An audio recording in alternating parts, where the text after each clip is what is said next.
Why's it pulsating so much? Curious alien girl's inspection. Cold seeped through the thin fabric covering his back, hard surface beneath. Dim, pulsing light overhead casting long, distorted shadows. Cale blinked, grit scraping under his eyelids. His head throbbed in time with the light. Where? Memory was sludge, crash, screaming metal, then nothing, now this. He tried to sit up, muscles protesting with a dull ache that promised agony later. A silhouette detached itself from the deeper shadows near the wall, tall, unsettlingly still. Cale Miller, designation, Survivor 734, your vital signs have stabilized. The voice was female, utterly flat, devoid of inflection like a machine reading a script. He froze halfway up, propped on one elbow. Great, woke up in space jail with a robot warden. Where am I? His own voice was rough, dry. Processing Hub Sigma 9. You experienced rapid deceleration trauma and subsequent atmospheric toxicity exposure. The figure moved closer. Fluid motion, unnervingly quiet. Dark suit, form-fitting but obscuring details. A blank, smooth faceplate reflected the dim light, hiding everything. Recovery protocols initiated. He swallowed, throat raw. Recovery, right. He pushed himself fully upright, ignoring the wave of dizziness. Gotta stay functional. Who are you? Designation, Unit 8, assigned liaison for your integration period. She stopped a meter away, close enough to feel large. Her presence filled the small space. Integration period, sounds delightful. Liaison, fancy word for guard. Sarcasm, his oldest, shittiest shield. Your terminology reflects emotional distress, Unit 8 stated, tilting her head slightly. The gesture seemed analytical, not curious. Security functions are secondary to biosupport and procedural acclimation. Biosupport, procedural acclimation. He repeated the words numbly. They meant nothing. Crash, alone, now not alone, worse, maybe. Look, Unit 8, where's the rest of my crew, the Odyssey? Ship designation Odyssey suffered catastrophic hull failure. Telemetry indicates 0 remaining biosignatures. Flat. Final. Like reading grocery prices. 0, the word hit like a physical blow. Gone, all of them. Nausea surged. He clenched his jaw, fighting it down. No time for that. Survival first, always first. So, just me. Affirmative. Your escape pod trajectory intersected with our patrol sector. Unit 8 extended a hand. Gloved. Dark material. A medical diagnostic is required to finalize stabilization. He eyed the hand warily. Already feeling finalized, thanks. Your self-assessment is insufficient. Physiological parameters must be verified. Her hand remained outstretched, patient, unyielding. Just cooperate, get information, figure out the angles. He reluctantly extended his arm. Her fingers closed around his wrist, cool through the thin sleeve, not tight but firm, possessive. A clinical hold that felt anything but. His skin prickled under the contact. He hated feeling trapped, hated being handled. Her other hand brought up a small, sleek device. It whirred softly as she ran it over his arm, his chest, pausing near his heart. The proximity was unnerving. He could almost feel a static charge humming off her suit. Minor tissue bruising consistent with impact G-forces. Cardiac rhythm remained slightly elevated. Stress indicators within expected parameters for traumatic displacement. She withdrew her hand and the scanner. The absence of contact was almost as jarring as its presence. He rubbed his wrist. Traumatic displacement, cute. Yeah, just another Tuesday. Terminology is precise, she countered, her blank faceplate seeming to stare right through him. Sustenance will be provided shortly. Following that, orientation protocols commence. Orientation, like a welcome packet. Congrats on surviving, here's your alien abduction starter kit. Orientation involves environmental acclimation and assessment of your functional capacity. She turned, moving toward the only visible door. Remain here, deviation is inadvisable. The door hissed open at her approach, revealing a dimly lit corridor beyond. It slid shut behind her, leaving him alone again. Alone but not really. Her presence lingered, the coolness of her touch. The flat, dissecting tone, zero biosignatures, the words echoed in the sudden silence. He pushed himself to his feet, testing his legs, shaky but they held. The room was small, metallic, walls curved slightly. No windows, just the hard floor, the pulsating light, and the memory of that unnerving clinical assessment. Functional capacity, let's see about that. He took a tentative step, then another. Gotta move, gotta think. Gotta survive this integration period, whatever the hell that meant. A panel slid open in the wall, revealing a tray. On it sat a small gray block and a bulb of murky liquid. Sustenance. Looked about as appetizing as compacted dust bunnies. He picked up the block, dense, slightly cool, no discernible smell. Bon appetit. He took a tiny bite. Texture like stale protein bar. Taste vaguely nutrient pastiche. Not actively offensive, just bland, fuel, not food. He forced it down, then tackled the liquid, watery, slightly metallic tang. He drank it all. Energy levels felt marginally less subterranean. The door hissed open again. Unit 8 stood there, same imposing silhouette. Sustenance intake complete. Proceed. She gestured down the corridor. He followed her out. The corridor was narrow, constructed of the same dark, seamless metal as the room. Dim light strips ran along the ceiling, casting more shadows than illumination. The air was cool, filtered with a faint ozone tang. Unit 8 walked ahead, her steps silent on the metallic floor. He had to hustle slightly to keep up. Her pace was steady, efficient. Unhurried, but definitely not slow. They passed other identical doors. No markings he could decipher. No sounds from within. Either this place was mostly empty or extremely well soundproofed. Maybe everyone else got a welcome packet. He stumbled on a slight rise in the floor plating, lurching forward. His shoulder bumped her back. It was like hitting polished stone. Cool, unyielding solidity beneath the fabric of her suit. She paused instantly, turning her head just enough for the blank faceplate to seem aimed at him. Maintain spatial awareness, Cale Miller. Unpredictable movements can compromise efficiency in restricted pathways. Her voice held no anger, no irritation, just a statement of fact. Right, sorry, uneven floor. He straightened up, rubbing his shoulder. The brief contact left an odd tingling sensation. Her sheer physical presence was a lot, solid, immovable. The transit surfaces are standardized, she replied, already turning back and resuming her pace. Adjust your gait. Adjust my gait, sure thing. He focused on planting his feet more deliberately. The corridor twisted, opened into a slightly larger chamber. This one had consoles built into the walls, screens displaying shifting, alien symbols and schematics he couldn't comprehend. Unit 8 stopped beside one. Initial assessment module, she announced. This evaluates cognitive function and basic motor skills post-trauma. She gestured towards a recess seat in front of the console. Sit. He eyed the seat. Looked vaguely like a minimalist dentist chair. Cognitive function test.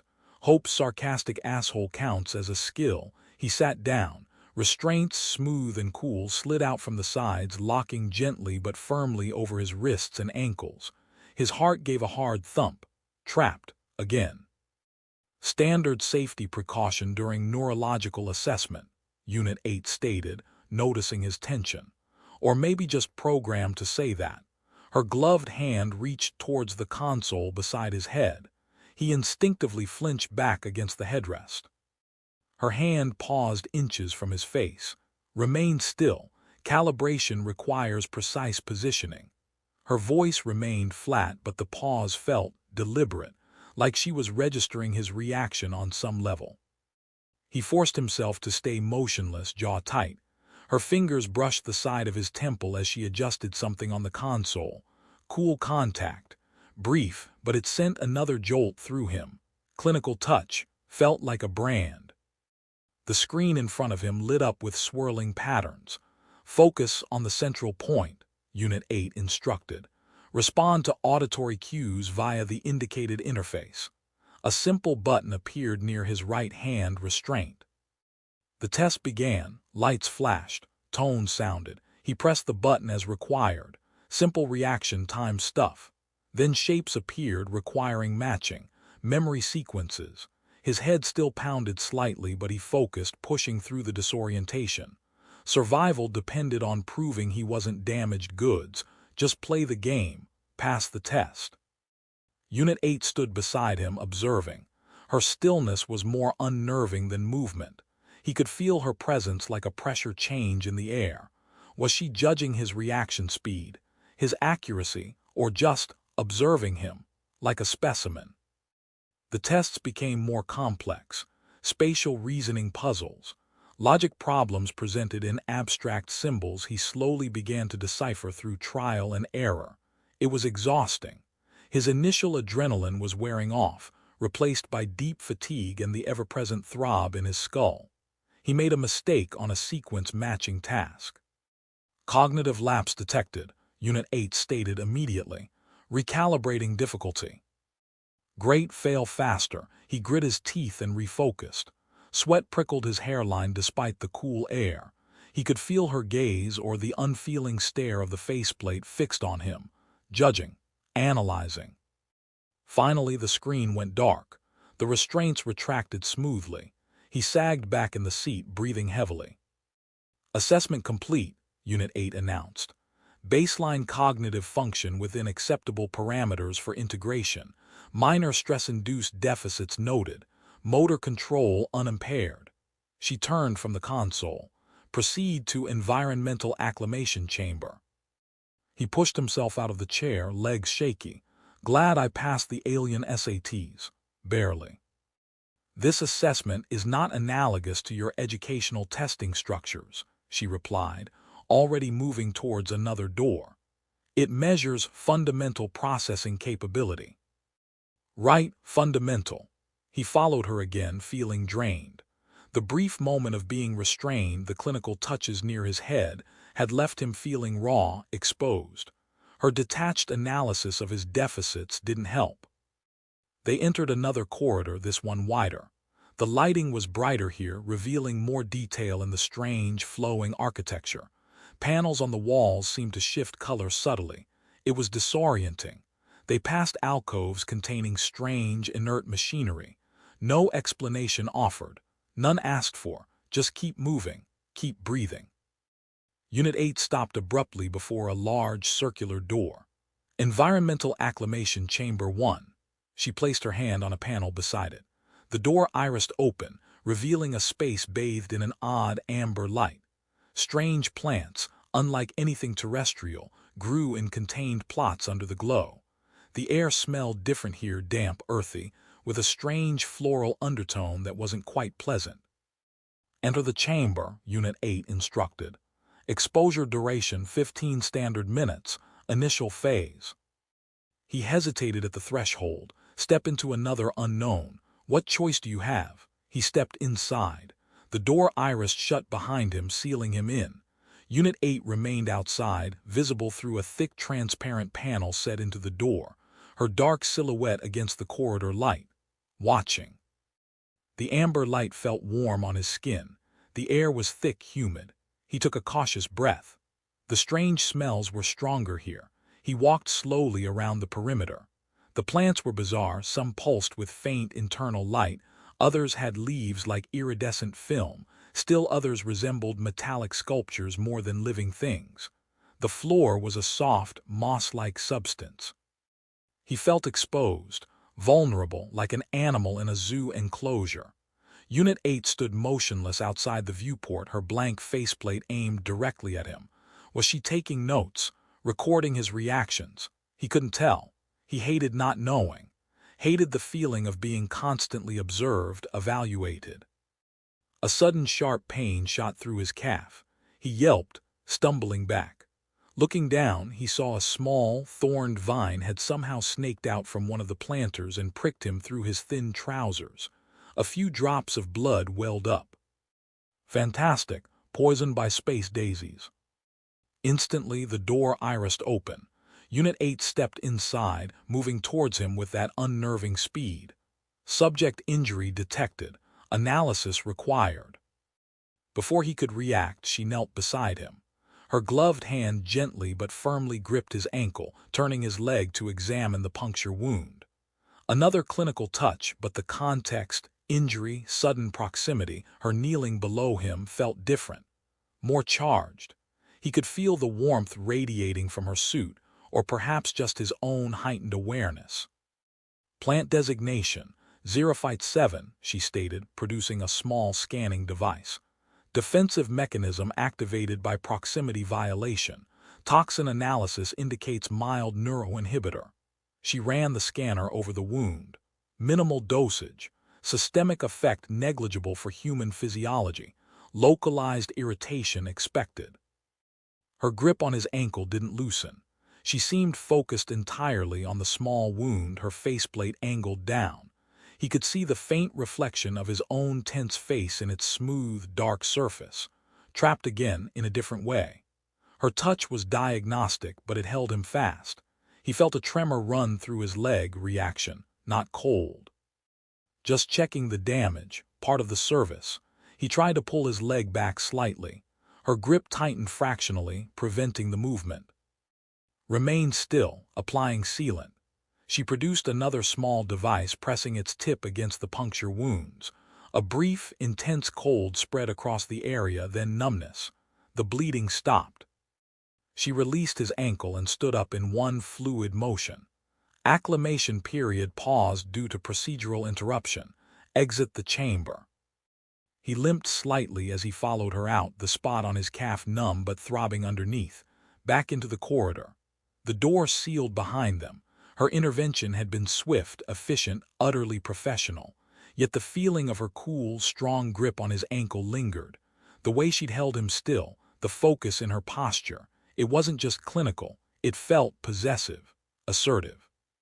Localized irritation, he muttered, rubbing his calf through the fabric. Good to know.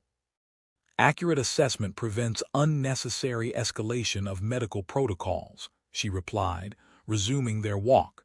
Your pain response, however, seemed disproportionate to the stimulus. Disproportionate?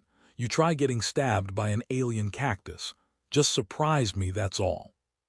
Surprise is an inefficient emotional response, Unit 8 observed flatly. Anticipation of environmental hazards is crucial for survival. I'll add killer houseplants to my list of things to anticipate, he shot back. She didn't respond, just continued walking. The silence stretched, filled only by the soft hum of the station and their footsteps.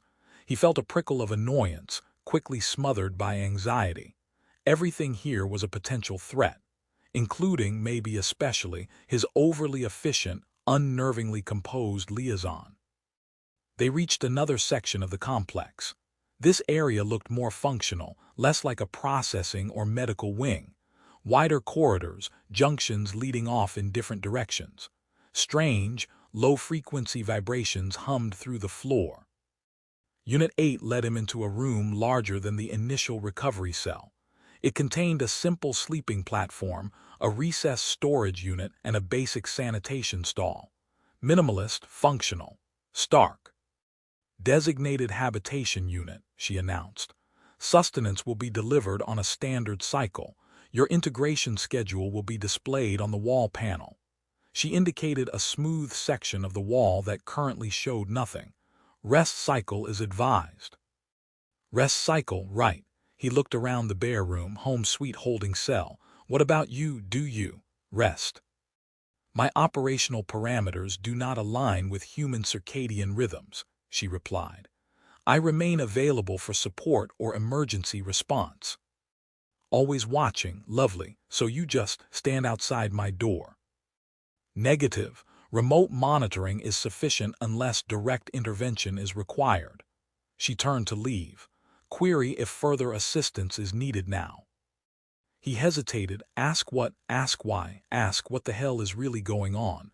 Too many questions, no guarantee of straight answers, just play along, survive. No, I'm good. Define good. Acknowledged. The door slid shut behind her. He sank onto the edge of the sleeping platform, harder than it looked. The silence in the room was profound after the constant hum of the corridors. Zero biosignatures. The phrase kept looping. He was utterly alone, adrift in some alien facility under the constant surveillance of a being who assessed his pain response as disproportionate. He rubbed his face, the stubble rasping under his palms. Fatigue crashed over him, heavy and complete, but sleep felt dangerous. Closing his eyes felt like surrender. He forced himself up, explored the small room. Storage unit was empty. Sanitation stall was functional. Water-like substance dispensed from a nozzle disappeared into a floor drain. No mirror, maybe a blessing. He splashed the cool liquid on his face. It helped marginally. The wall panel flickered to life. Alien script scrolled, then resolved into blocky, basic English characters. A schedule. 0600 sustenance intake. 700 physical conditioning module. 900 xenolinguistic primer session 1. It went on. A full day packed with integration. Looks like I'm enrolled in Alien U. He paced the small space. 3 steps one way, 3 steps back. Trapped, assessed, scheduled. The numbness in his calf was fatting, replaced by a dull ache. A reminder of the unexpected sting, the sudden intervention, her cool grip, clinical, efficient. And yet, he couldn't shake the feeling of being pinned, examined, claimed. He needed to understand her, understand this place. Not just follow the schedule like a lab rat. He needed leverage, information, anything. But asking direct questions felt like revealing weakness to Unit 8. Her flat responses gave nothing away. She dealt in facts, procedures, observations. He stopped packing, stared at the closed door, remote monitoring. Was she watching him right now? Analyzing his packing as another stress indicator, probably grading my technique. He forced himself to sit back down on the platform, feign compliance, rest, conserve energy. The schedule started soon. Physical conditioning sounded exhausting, and likely involved more unwelcome proximity to Unit 8. He leaned back against the cold wall, closing his eyes but not sleeping, waiting. Listening to the silence and the faint thrum of the station around him. The wall panel chimed softly at precisely 600. Another panel slid open, revealing the same gray block and murky liquid as before. He ate quickly, mechanically. Fuel. The door hissed open exactly at 700. Unit 8 stood there, impassive as ever. Proceed to physical conditioning module, she stated. He followed her back into the humming corridors. This time, the route led downwards into areas where the low-frequency vibrations were stronger, resonating in his chest. The air felt warmer, heavier. They entered a large, cavernous space. Sections of the floor glowed faintly. Strange apparatus stood scattered around, things that looked like complex gyroscopes, climbing structures made of shifting geometric shapes, zones where gravity seemed subtly distorted. This module enhances musculoskeletal resilience and acclimates subjects to variable environmental stresses, Unit 8 explained. She gestured towards a simple tunic and trousers laid out on a bench, similar to what he was already wearing but perhaps slightly more flexible material. Change attire. She turned her back slightly, affording him a minimal semblance of privacy, but remained in the room, close. He changed quickly, feeling exposed even with her back turned. Her stillness was unnerving. Was she listening, sensing his movements? The new fabric felt cool against his skin. Begin with graviton variance field, she instructed, turning back as he finished. She pointed towards a large, circular platform that shimmered slightly. Maintain balance through fluctuating gravitational pressures. He stepped onto the platform. Instantly, a heavy weight seemed to press down on him, forcing his knees to buckle. Whoa! He fought to stay upright. The pressure eased, then shifted, pulling him sideways. It felt like standing on the deck of a ship in a violent storm. Focus core musculature, Unit 8's voice cut through his struggle. She stood just off the platform, observing, analyzing, compensate for vector shifts. He strained, muscles burning, trying to anticipate the unpredictable changes. Sweat beaded on his forehead. He stumbled, catching himself at the last second. This wasn't just exercise, it was a struggle for basic stability. After several minutes that felt like hours, the platform stabilized. He stood panting, legs trembling. Initial adaptation with intolerance, Unit 8 stated. Proceed to kinetic resistance trainer.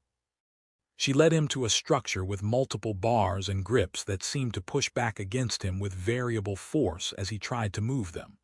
Pull-ups felt like lifting a small vehicle. Pushing exercises met with stubborn, yielding resistance that threatened to throw him off balance. Every movement was a fight. He gritted his teeth, pushing through the exhaustion. This was designed to break him down, find his limits. He wouldn't give her the satisfaction. Just keep moving. Don't collapse. Unit 8 moved around him as he worked, occasionally adjusting the machine's settings via a handheld remote. Once, while he was struggling with a rotational resistance bar, he lost his grip slightly. His hand slipped, slamming sideways into her thigh as she stood nearby observing a gauge. Solid, unyielding, like hitting metal wrapped in cool fabric, she didn't even flinch, just paused her adjustment. He snatched his hand back as if burned. "Sorry," he gasped, bracing himself against the machine. "Incidental contact," she stated, her voice unchanged. She finished her adjustment. "Maintain grip integrity. Assistance is counterproductive to conditioning." Incidental contact. Right, but the brief, hard impact resonated. Her physical presence was a constant factor, unavoidable, close. He felt a flush creep up his neck, exertion or something else. Embarrassment, annoyance. He pushed harder against the machine, channeling the feeling into physical effort. The session continued, climbing structures that shifted configuration. Agility tests involving dodging projected light beams. Every exercise pushed him closer to his physical limit. Unit 8 remained a constant, observant presence, occasionally offering curt, technical corrections, never encouragement, never criticism beyond factual observation of errors. Finally, she signaled an end. Conditioning cycle complete. Physiological stress indicators elevated but within safe parameters. Proceed to nutrient replenishment and decontamination. He was drenched in sweat, muscles screaming, lungs burning. He felt utterly spent but also strangely energized. He'd survived it. He hadn't collapsed. Small victory, but he'd take it. He followed her to a decontamination chamber, sonic vibrations and some kind of light bath that left his skin tingling. Then back to his habitation unit for another gray block and murky water. He devoured them, his body craving the fuel. The wall panel displayed the next item, 0900, Xenolinguistic Primer Session 1. Great. Brain-melting alien language lessons after a body-melting workout. He barely had time to catch his breath before the door opened again. Unit 8. Punctual as a death clock. Proceed to learning Module 3, she said. This room was smaller, dominated by a large screen and 2 chairs facing it. Unit 8 directed him to one chair, taking the other beside him, closer than necessary. Her shoulder was only inches from his. He could feel the slight coolness radiating from her suit, trapped again, side by side this time. The screen lit up with complex alien symbols alongside basic pictograms, a star, a schematic of a ship, a humanoid figure. Unit 8 began the lesson.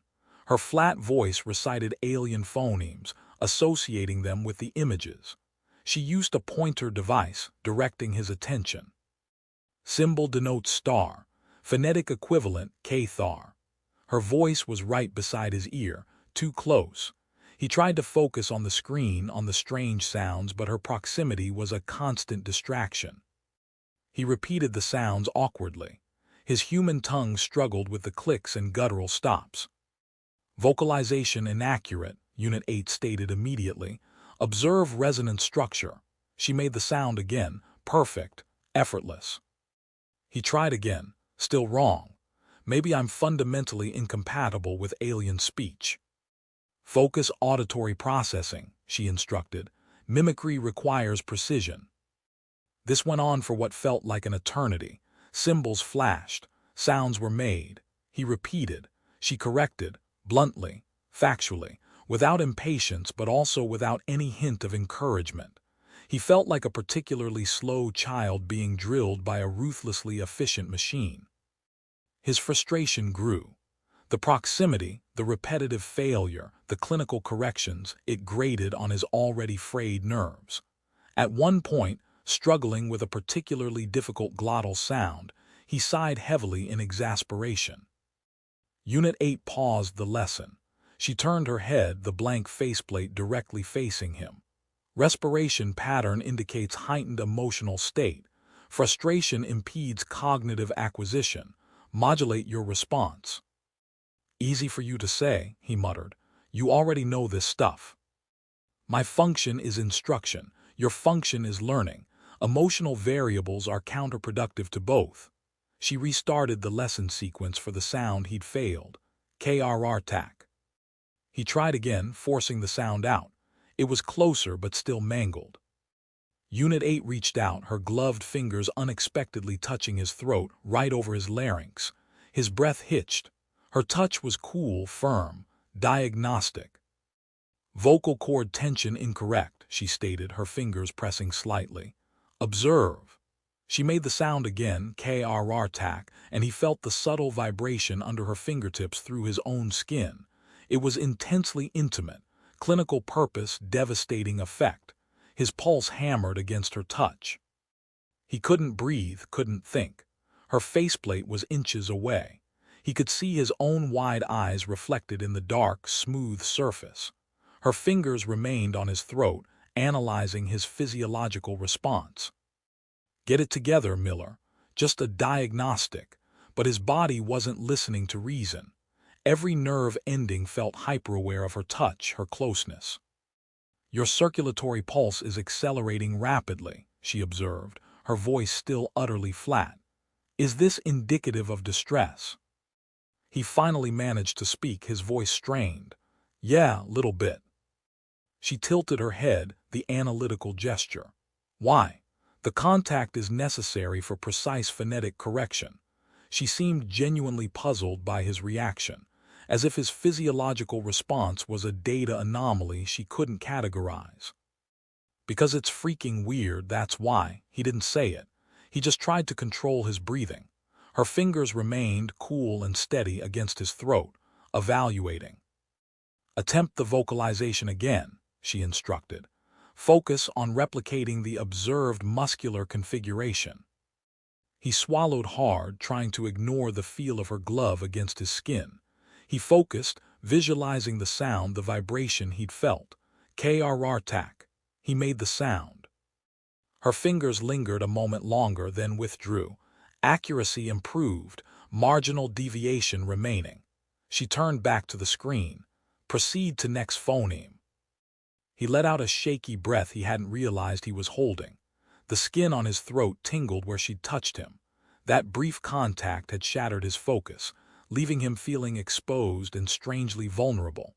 Her utter lack of reaction, her clinical framing of such an intimate gesture, was almost more disturbing than malice would have been. She simply didn't operate on the same emotional frequency, or any emotional frequency. The rest of the lesson was a blur. He mimicked sounds, matched symbols, failed, got corrected.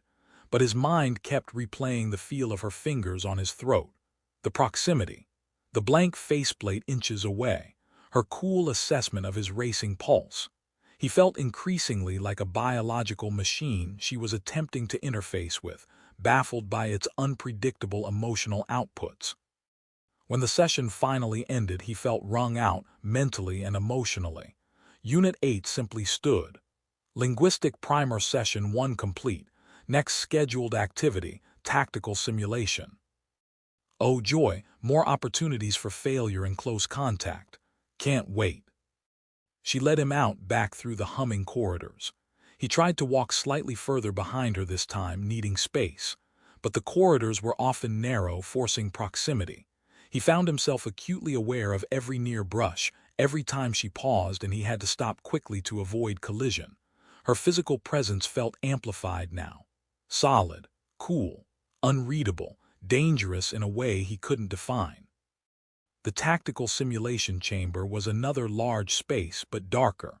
The floor was a grid of lights, A headset and harness hung from the ceiling.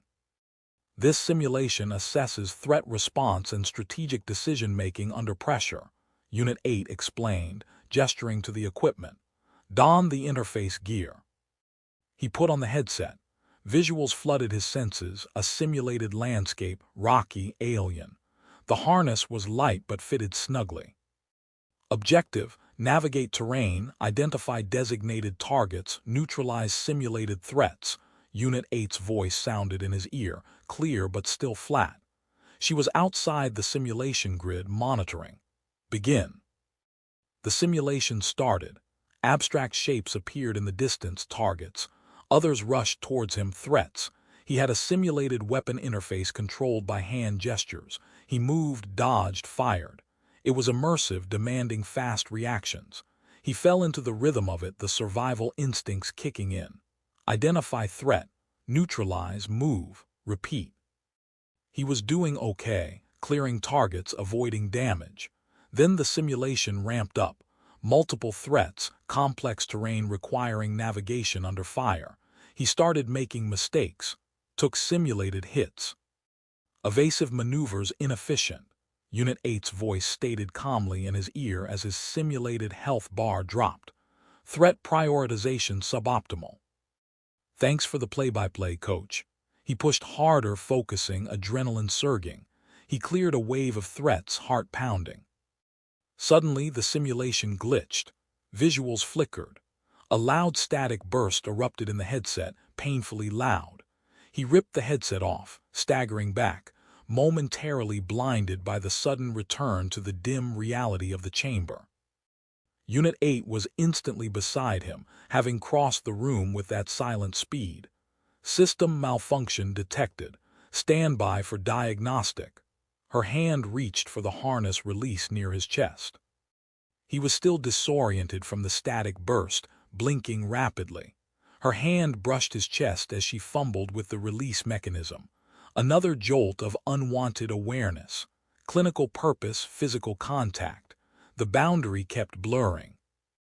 "Are you experiencing disorientation?" she asked, her faceplate close as she focused on the harness clasp. "Little bit," he managed, trying to step back, but the harness held him tethered. He felt trapped, her presence overwhelming in his disoriented state. The clasp clicked open. She stepped back slightly. Simulation aborted. Equipment requires analysis. She looked at him, head tilted. "Your physiological stress levels remain highly elevated post-simulation." "Loud static burst tends to do that," he said dryly, rubbing his ears. The auditory spike was within equipment tolerance, though outside normal operational parameters, she countered. "Your reaction appears amplified." Amplified again. Maybe he was just fundamentally overreactive by her standards, or maybe she had the emotional range of a rock. "Yeah, well, loud noises, not a fan." She regarded him for a moment longer, the blank faceplate giving nothing away. "Report any persistent auditory distortion or disorientation. Proceed to habitation unit for rest cycle." He needed no second invitation. He practically fled the simulation chamber, Unit 8 following at her usual measured pace. Back in the sterile confines of his room, the door sliding shut felt like a reprieve. He slumped onto the platform, the adrenaline draining away, leaving him shaky and exhausted.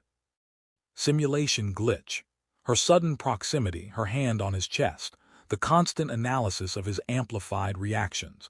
It was too much. He felt like a specimen under a microscope, every twitch noted, every heartbeat measured.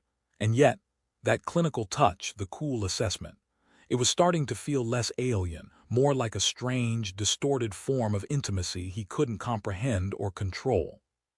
He was trapped not just physically, but emotionally, caught in the gravitational pull of her unnerving presence. He buried his face in his hands, just survived the next cycle, then the next. Days blurred into a routine dictated by the wall panel. Physical conditioning, language primers, tactical simulations, environmental acclimation. Each activity brought him into close, often unavoidable, contact with Unit 8. Each contact chipped away at his defenses, heightened his awareness of her. During conditioning, she'd physically adjust his form on resistance machines, her cool, gloved hands lingering for a beat longer than strictly necessary to ensure correct posture. During language lessons, she sometimes used the throat touch technique again to demonstrate sounds, her faceplate inches from his, her utter lack of self-consciousness making it even more intense. In the environmental chamber, navigating denser alien foliage, they sometimes brushed against each other in the narrow pathways, her solid form a constant, unnerving presence beside him. He learned to anticipate her movements, her flat pronouncements, her clinical touches, but anticipation didn't lessen the impact. If anything, it made it worse. He found himself watching her, looking for something, a flicker of expression behind the mask, a change in the cadence of her voice, a hint of anything beyond detached efficiency. There was nothing, or maybe he just didn't know how to read her. His sarcasm became less frequent, replaced by a low-level thrum of anxiety and a confusing awareness he couldn't shake. He was surviving, yes, functioning, passing her relentless assessments, but something was shifting inside him. The lines between liaison and captor, between clinical assessment and personal focus, were blurring. One cycle, during a more advanced tactical simulation, the scenario involved navigating a collapsing structure. Debris fell, pathways blocked. It required coordination. Unit 8 wasn't just observing this time. A representation of her, an identical dark silhouette, was in the simulation with him. Cooperative protocol active, her voice announced in his ear. Synchronized movements for obstacle clearance. Working together was strange. Her simulated avatar moved with the same unnerving efficiency as her real self, anticipating collapses, indicating clear paths, but the pressure was immense. A timer counted down to structural failure. They reached a choke point, a heavy virtual beam blocking the path.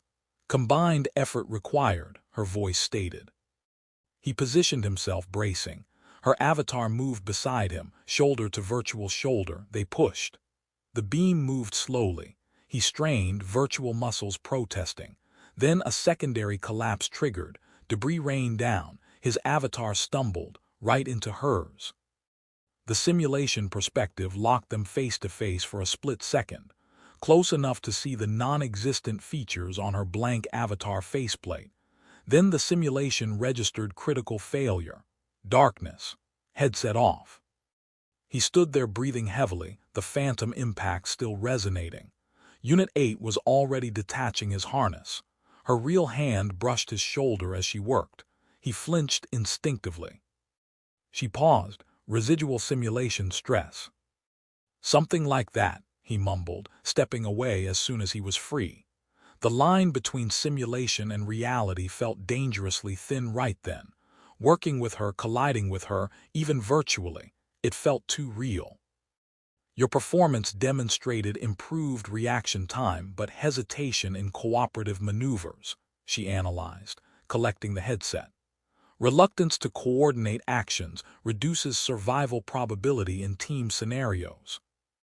Maybe I'm not a team player, he retorted, fatigue making him reckless. Adaptation is necessary, she stated simply. Isolation is a statistically poor survival strategy. She turned to leave the chamber. Proceed to nutrient cycle. He watched her go, frustration warring with a confusing tangle of other feelings. Adaptation. She made it sound so simple. Just reprogram your instincts, your reactions, your feelings. Become efficient. Logical, like her. He clenched his fists. He wasn't a machine. And maybe, just maybe, neither was she. But figuring that out felt like navigating a minefield blindfolded. The next day, the schedule included something new. Atmospheric suit integration. He met Unit 8 by another airlock door, larger than the previous ones. Racks inside held bulky, complex suits that looked vaguely similar to her own, but clearly designed for something else. Emergency evacuation drill, Unit 8 announced. You will don and activate a standard Type 4 atmospheric excursion suit. She guided him through the process, locking down seals, connecting oxygen lines, checking pressure gauges. Her instructions were precise, her movements economical. She had to get close to check his seals, her hands moving over his back, his chest, the helmet clasps. Each touch was professional, necessary. Each touch landed like a spark on dry tinder. He focused on his breathing, on the mechanics of the suit, trying to ignore the proximity, the feeling of being enclosed not just by the suit, but by her focused attention. "Helmet seal requires adjustment," she stated, her voice slightly muffled by his helmet, now locked in place. Her gloved hands were at his neck seal, fingers probing the locking mechanism. He could see her reflection in his own faceplate, the smooth, dark oval of hers against the chaotic background of the airlock chamber. Her fingers tightened the seal, a bit too tight. He felt a surge of pressure, a momentary restriction of breath. Panic flared, hot and sudden. Claustrophobia hit him hard. "Too tight," he choked out, his voice tinny over the suit comms. He instinctively grabbed at the collar, trying to loosen it. His gloved hand clamped down over hers. Contact, glove on glove, but beneath the layers the pressure was undeniable. Her hand stilled beneath his. He froze, realizing what he'd done. Grabbing her, physical force, a direct challenge born of panic. She didn't pull away immediately, didn't reprimand him.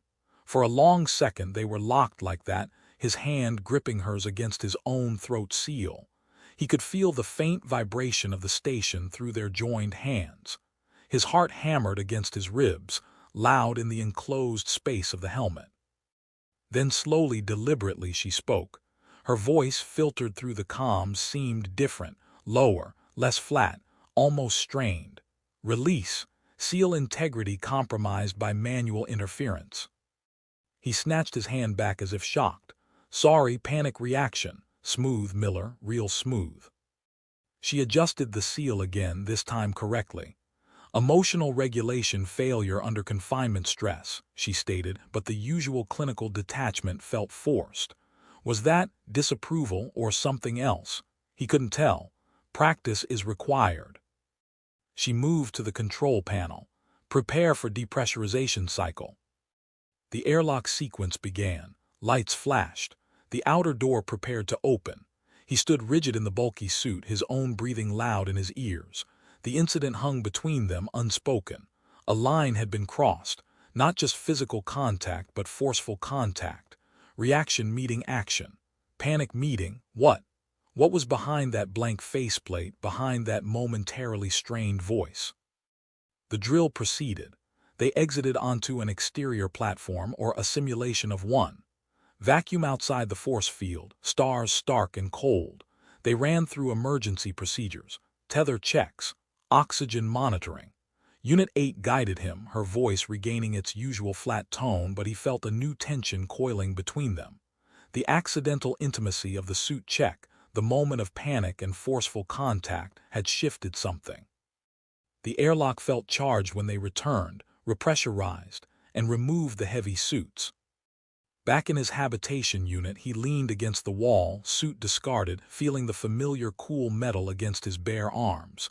He'd grabbed her, reacted physically out of fear, and she hadn't just neutralized the threat or noted the error. She'd paused. Her voice had changed. A crack in the composure, tiny, barely perceptible, but it was there. He replayed the moment. His hand over hers, the stillness, her strained voice. Release. It wasn't just a command, it felt personal. He closed his eyes. This whole situation was getting more dangerous by the hour, and not just physically. The constant proximity, the forced reliance, the clinical touches that felt anything but, it was eroding his control. And maybe, just maybe, hers too. The thought was terrifying and exhilarating. What happens when the machine glitches? The routine continued, but the underlying tension was now a palpable thing. Glances held a fraction longer. Instructions sometimes had an almost imperceptible edge. Accidental brushes in corridors felt less accidental. During one language session, while he struggled again with a difficult sound, she reached for his throat, hesitated for a split second, then used a holographic display to show vocal cord positioning instead. Progress or retreat. He couldn't be sure. One evening, after a particularly grueling physical session that left him aching and irritable, he found himself packing his small room like a caged animal. The monotony, the confinement, the constant surveillance, the unnerving presence of Unit 8, it was wearing him down. He slammed his fist against the unyielding metal wall. Pain shot up his arm, sharp and grounding. The door hissed open instantly. Unit 8 stood there. Elevated impact detected. Structural integrity nominal. Are you experiencing physical distress? He turned, breathing hard, cradling his bruised hand. No, just venting. She tilted her head. Define venting. Letting off steam. Expressing frustration physically because screaming isn't socially acceptable. Or effective, probably. Physical impact against solid surfaces is an inefficient method for managing emotional state, she observed, stepping fully into the room. The door slid shut behind her, trapping them together. Again. Got any better suggestions? He challenged, meeting the blank faceplate defiantly. Analysis indicates your stress levels consistently exceed optimal parameters despite regulation protocols, she stated, moving closer. Too close. Her presence filled the small space, radiating that familiar cool energy. Perhaps direct intervention is required. Direct intervention, he eyed her warily. What does that mean? More tests, another acclimation session. It refers to addressing the source of the dysregulation. She stopped barely an arm's length away. He could see the minute details of her suit's fabric, the seamless join where the glove met the sleeve. Your persistent anxiety and elevated physiological responses correlate strongly with interpersonal proximity. No kidding, Sherlock, you think. Standard procedure suggests increasing controlled exposure to mitigate the stimulus response, she continued, her voice perfectly even. However, your reactions have shown amplification, not attenuation. She took another small step closer. He automatically stepped back, hitting the wall, trapped, cornered. Her dark silhouette loomed over him. He felt his pulse quicken, the familiar fight-or-flight instinct kicking in. This suggests standard protocols may be insufficient, she said, her faceplate now just inches from his face.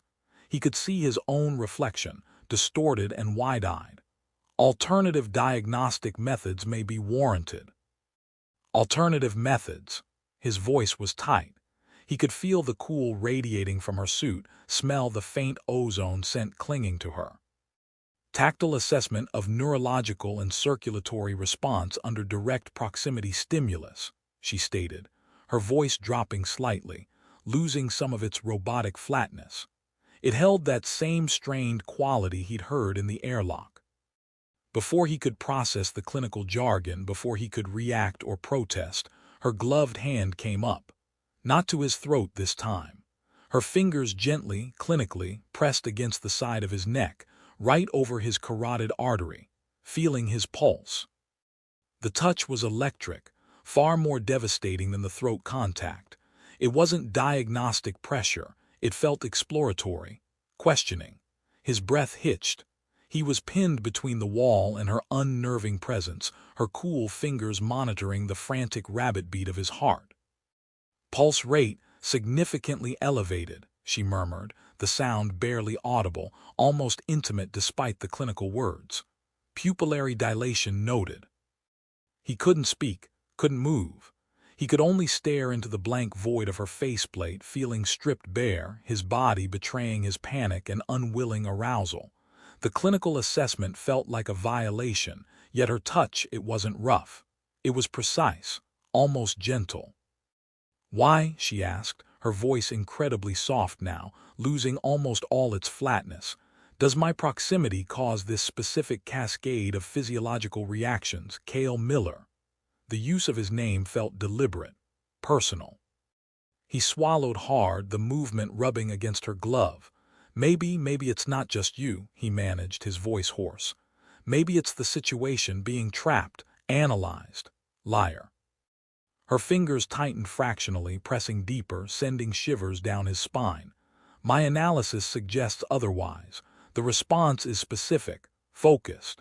She leaned closer still, the faceplate almost touching his forehead. He could feel the subtle vibration of her speaking. "Why does your heart beat like this when I touch you?" The question hung in the air, heavy and dangerous. The clinical detachment was gone from her voice, replaced by something else. Curiosity, confusion. He didn't know, didn't care. His own control snapped. Years of survival instinct, of pragmatic defense, crumbled under the pressure of her proximity, her touch, her impossible question. He didn't think. He reacted. Lunged forward, the few inches separating them, not in attack but in desperation. His mouth crushed against the smooth, cool surface of her faceplate. A kiss aimed at the void, fueled by panic and confusion and a terrifying, undeniable connection. It was like kissing polished glass. Cold, impersonal. Yet the act itself, the sheer suicidal recklessness of it, shattered the tension into 1,000 pieces. He pulled back instantly, breathing hard, horror washing over him. What did I just do? Unit 8 remained perfectly still. Her hand was still pressed against his neck, her fingers unmoving against his frantic pulse. For a terrifying moment, he expected retaliation, neutralization, something. Nothing. Silence stretched, thick and suffocating. He stared at the blank faceplate, searching for any sign, any reaction. Then slowly, deliberately, her thumb brushed against the skin of his neck just below his jawline. A single, fleeting caress. It wasn't clinical, it wasn't diagnostic. It felt hesitant, tentative. Her voice, when she finally spoke, was barely a whisper, completely devoid of its usual flatness. Raw, uncertain. Data inconclusive.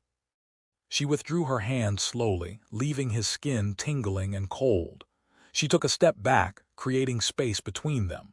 The blank faceplate revealed nothing, but her posture seemed different, less rigid.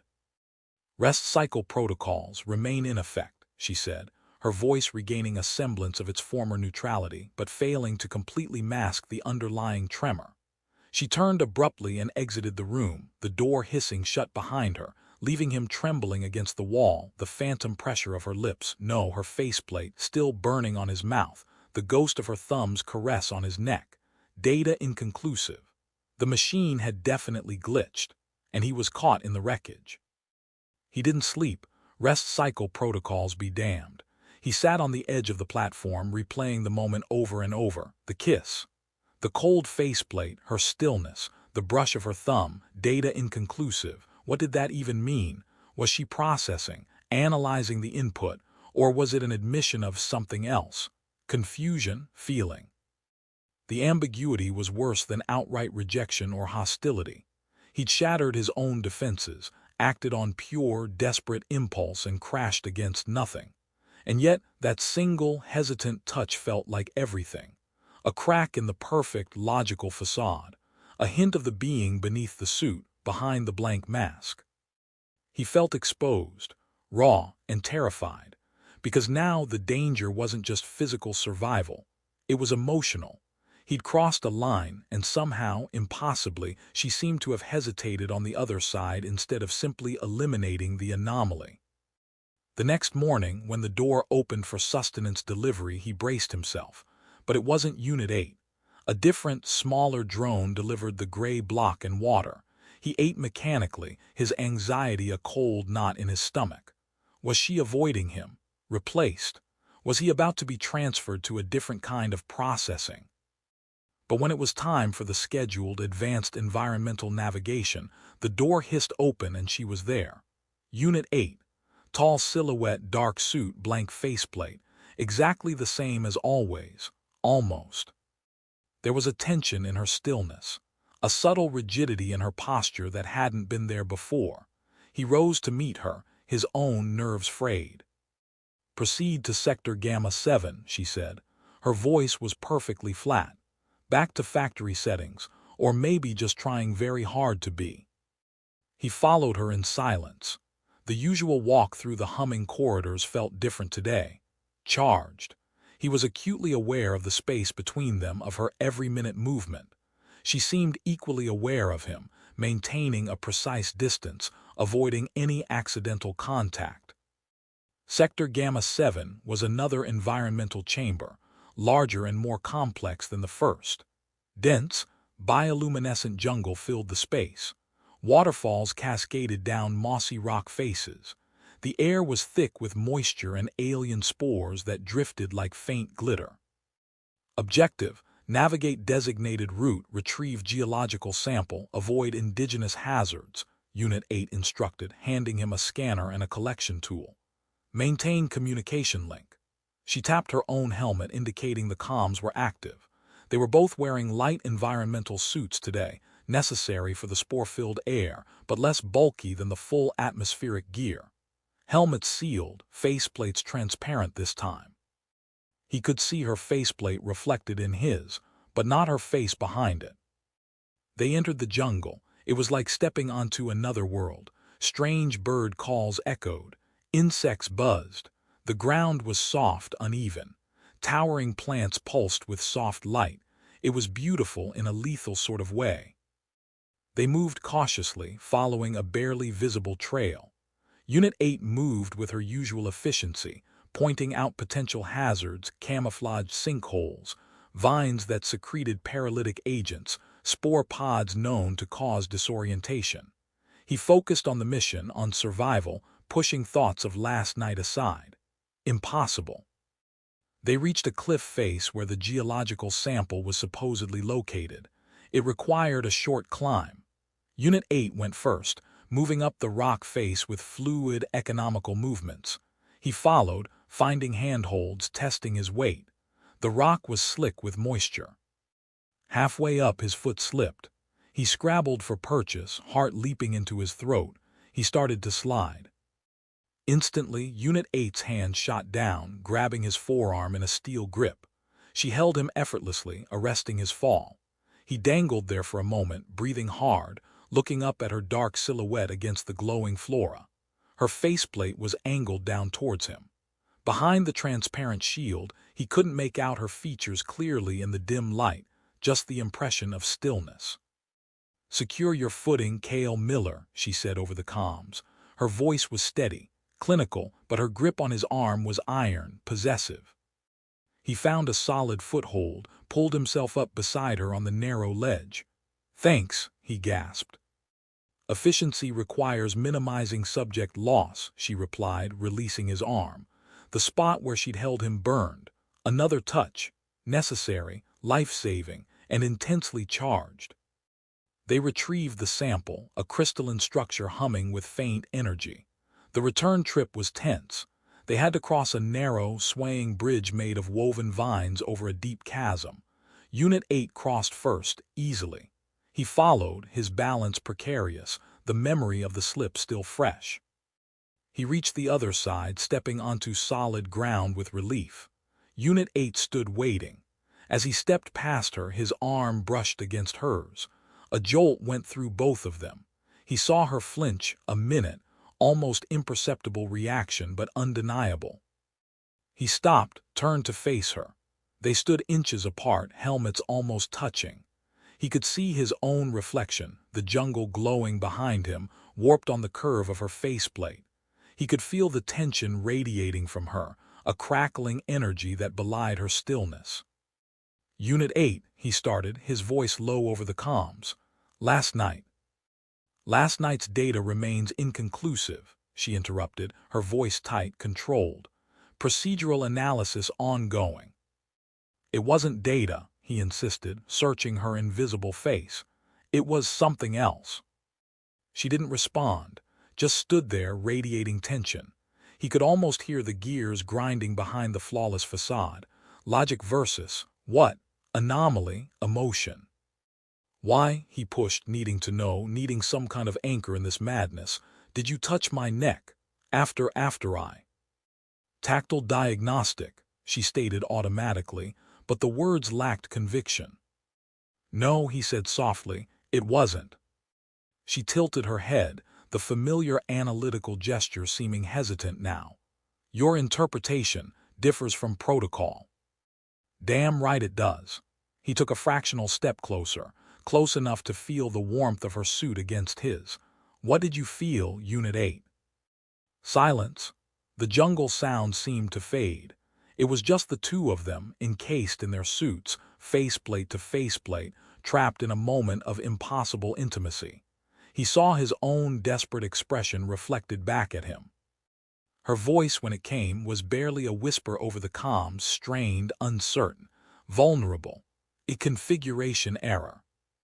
Before he could respond, before he could process the admission hidden in the technical jargon, an alarm blared through their comms. Red lights flashed on their suit displays. Warning, Unit 8 snapped, instantly back in professional mode, her voice sharp. Unidentified biological entity approaching. Threat level critical. She grabbed his arm again, pulling him away from the cliff edge, back towards the denser jungle. Evade, now. The ambiguity shattered. Survival slammed back into focus. But as they plunged into the glowing undergrowth, her grip tight on his arm, the echo of her whispered confession, configuration error, lingered, a dangerous, undeniable connection forged in the heart of the alien unknown. He ran, letting her pull him, accepting the danger, both from the jungle and from the storm brewing behind that blank faceplate. Data was no longer inconclusive. It was critical.